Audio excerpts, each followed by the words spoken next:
Estamos de volta com uma discussão hoje falando sobre as informações que circulam na internet, a velocidade e como ela mexe com a nossa vida.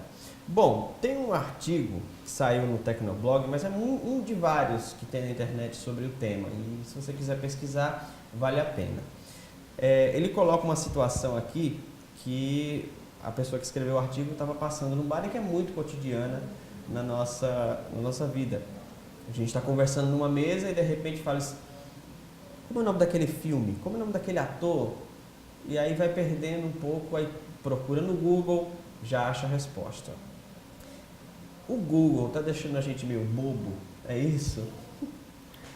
E, na verdade, tem um pouco dessa construção da necessidade da informação de fato. A velocidade da informação, que é um pouco uma contradição que nós vemos hoje também, né? Nós vemos na sociedade da informação, das pessoas, elas conseguem acumular ou armazenar muitas informações, né? Então, o limite dessas informações, muitas vezes, pelo imediatismo também, ou da quantidade que ela é possibilitada dentro do ambiente virtual, né? Para você, quando você recebe mensagens com um texto muito grande, você não lê. Ou quando você está no Facebook, muitas vezes, você se pauta, né, na notícia a partir apenas da manchete que é colocada na notícia, dificilmente se abre o link para poder se dedicar. Você já sai comentando sem nem ter lido a notícia. Você comenta, às vezes, a depender da fonte jornalística, né? Sabe que muitas vezes a matéria não tem muito a ver com o conteúdo, ou desfaz, enfim. Mas, de fato, você acaba comentando ou cometendo erro a partir do que você referencia daquela construção que a gente conversava agora há pouco sobre a questão da imagem.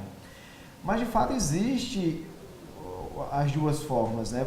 De um lado, você tem a velocidade das informações, são constantes a partir do momento que se você fizer uma breve análise da sua vida durante o dia, você começa a consumir informação a partir do seu café da manhã, onde muitas vezes você trocou o ambiente da mesa, da conversa e da partilha do alimento pela TV, né? Então, as informações que são colocadas, né? Então, você vai dentro do ônibus ou do carro também ouvindo rádio. E aí, você finaliza a sua noite, muitas vezes assistindo um filme, ou assistindo um jornal, lendo matéria da internet. Então, você tem, por um lado, o acúmulo, a partir desse momento também, o fato de você estar numa vida cada vez mais, que exige muito mais fisicamente, você também, o próprio cérebro, ele também tem seu limite de armazenamento durante o dia, o estímulo a isso, porque você tem as coisas que são construídas aí do ponto de vista social, porque também, como se comentava, talvez a comodidade que existe, a possibilidade de você fazer a busca dessa informação no Google, por exemplo, ele também lhe traz esse ar de comodismo. Então, a gente pode dizer que você tem uma série de mecanismos, de situações que lhe colocam dentro de uma situação que limita a sua capacidade de armazenamento, sim. Marina, como é que você lida com essa avalanche de informações na internet? Você consegue guardar, memorizar, marcar o que você prefere? Como é que você lida com essa avalanche de informações? O Facebook tem um botãozinho que você pode colocar os amigos e também as páginas que você quer ver primeiro. Então, nessa coisa que ele falou de notícia falsa, confiável ou não, a fonte confiável ou não. Como eu faço jornalismo, estou concluindo o curso agora, eu tenho que buscar essas fontes mais confiáveis possíveis, né? Então, eu coloco na timeline, aliás, no feed de notícias, eu coloco as minhas preferências, então já aparece para mim. E aí já é um filtro que eu estou fazendo, só que eu também, de certa forma, estou me alienando, porque eu só estou vendo aquilo. Porque eu confesso que eu não tenho mais tempo hoje em dia, não sei se é porque eu estou fazendo TCC agora, que toma bastante tempo da gente, mas eu não tenho mais tempo para poder ver o rolo do Facebook até o final. Por exemplo, você postou uma coisa às 8 da manhã de hoje, aí amanhã eu vejo às 8 da manhã. Eu não vou chegar até o que você postou, entendeu, do dia anterior. Porque é muita coisa. Eu consegui ler eu lembro da época que eu conseguia, porque eu tenho menos de 1000 amigos, mas não consigo mais, é impossível. E aí, bom, é isso, não tem o que fazer, você lê superficialmente muita coisa. Superficialmente muita coisa, e eu lembro até de uma época que, acho que vocês devem ter ouvido falar do movimento Ocupa Estelita, que teve em Recife, eu sou de Recife. E aí teve em Recife, estava muito forte, acho que em 2013, 2014. E minha mãe, minha família como um todo é muito a favor do Ocupa Estelita. E aí ela me ligava dizendo assim, Marina, por que você não está compartilhando as informações do Ocupa Estelita, que a gente faz parte dos grupos no Facebook e tal. E aí eu falava, mãe, eu tenho que compartilhar o que eu leio antes. E ela compartilhava doidada, assim, ela lia a manchete e compartilhava. Eu dei um carão nela, dizendo assim, calma, respire fundo, você tem que ver o que é que você está compartilhando. É verdade, porque é capaz de você compartilhar alguma coisa que é totalmente oposta à ideia que você está falando. Ou então ela pode pegar no erro, assim, podem até... Uma pessoa, o contrário do argumento dela, pode mostrar que ela errou e aí ela vai perder o argumento. É verdade. Como é que a gente pode resgatar um pouco da nossa memória, de fazer o cérebro funcionar? Ou não tem como o cérebro voltar a funcionar como antigamente? Há um grande autor que está vivo, é um argentino chamado Ivan Izquierdo, com um Z, Izquierdo.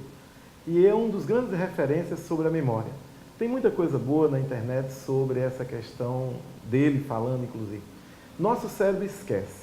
A memória, do ponto de vista da psicologia, da neurociência, há um mecanismo natural da memória que leva ao esquecimento. Porque tudo aquilo que não é útil, não é significativo, ou que eu deixei de utilizar, se torna velho para a memória e, portanto, a memória descarta. Só que é um descarte que volta quando eu preciso. Se chama lembrança. Então, eu preciso daquilo, eu lembro, lendo, vasculhando a informação, uma foto, um lugar, aquilo volta como lembrança. E aí leva pouco tempo para que você recorde com intensidade. Então, a mente, a nossa memória, melhor dizendo, ela não comporta esse volume de informação. E aí, outra confusão, informação não é conhecimento. Conhecimento é aquilo que nós internalizamos, é aquilo que passou pelo filtro do pensamento. Eu leio, preciso pensar para ler, mas eu preciso refletir. E refletir é pensar sobre o conhecido, pensar sobre o que eu estou ali vendo, é estabelecer relações, estabelecer conexões, é buscar fontes, é buscar ganchos, é buscar interesses, é buscar um conjunto de outras informações que estão ditas a partir daquela informação. Isso é pensamento. E as pessoas confundem. O que a gente está vendo ultimamente é mais informação. Mais informação. O cérebro não processa essa informação. As pessoas já descobriram que o Google é uma âncora muito boa de memória, portanto, um monte de informações. Eu dou aula há muito tempo e os alunos estão lá com o celular e vão lá buscar o significado da palavra, vão buscar o significado daquele autor naquela época. Isso é muito bom, isso não há problema, porque isso é informação. Agora, para aprender as ideias daquele autor não tem outro caminho. É a leitura, é a reflexão, é o pensamento e é a discussão. Então não confundam informação com conhecimento. Antigamente a gente tinha decorado o telefone da maioria dos nossos amigos, né? Verdade. Hoje em dia ninguém mais quase consegue memorizar o número de telefone, né? Tem essa questão. Tem uma frase que uma vez eu aprendi quando eu fiz o curso de fotografia, no primeiro dia do curso de fotografia, que o professor disse o seguinte: documentar uma experiência não pode ser jamais mais importante do que vivê-la. Porque muitas vezes a gente está num show, pega o celular e esquece de assistir. Registra, muitas vezes não vai fazer nada com aquele registro e esquece de viver. Eu acho que esse é um recado bem importante que eu gostaria de deixar para vocês aqui. E a gente está com pouquíssimo tempo, eu queria só que vocês deixassem uma consideração final sobre essa questão de lidar com as informações na internet. Dessa vez eu vou começar com o Aloysio. Obrigado, viu, por ter vindo com a gente. Eu que agradeço, um espaço muito bom de discussão, livre, para a gente dizer o que pensa. O que eu quero dizer é o seguinte: coloque a internet, o Facebook, toda essa ferramenta estão hoje disponível, o WhatsApp, no lugar dele.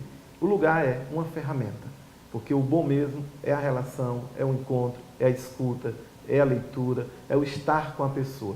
Curta o show, curta a praia, curta tudo. Abastecido disso, aí você resiste. Aí você vai ver que aquela imagem vai se transformar em fotografia. E isso faz toda a diferença. Ok. Marina, obrigado, viu? Como é que está teu blog? Qual o endereço direitinho para a gente poder saber o conteúdo? Obrigada, Rafael. Então, o endereço é marinabrasil.com.br e tento postar semanalmente. Ele vai passar por umas reformazinhas, mas está funcionando no momento.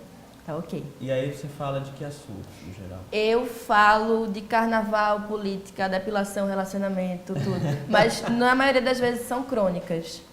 Bacana, bacana. Obrigado também. Obrigado, Luiz Gonzaga, mais uma vez, por ter participado aqui da discussão. Obrigado, Rafael. É sempre um prazer estar aqui com vocês. De fato, é um espaço muito aberto, a gente pode trazer esses problemas, essas discussões que fazem parte do nosso dia a dia, né?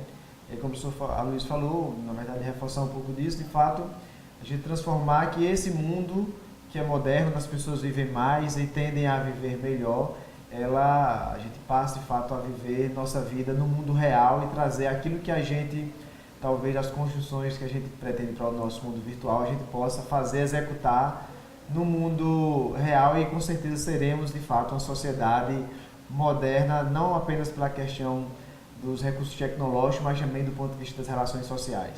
Obrigado mais uma vez. A discussão teve que terminar por aqui, mas ela pode continuar. E do outro lado da telinha, leve esses argumentos que você ouviu durante o programa para discutir com seus amigos, nas redes sociais, nas rodas de conversa, na faculdade, no trabalho.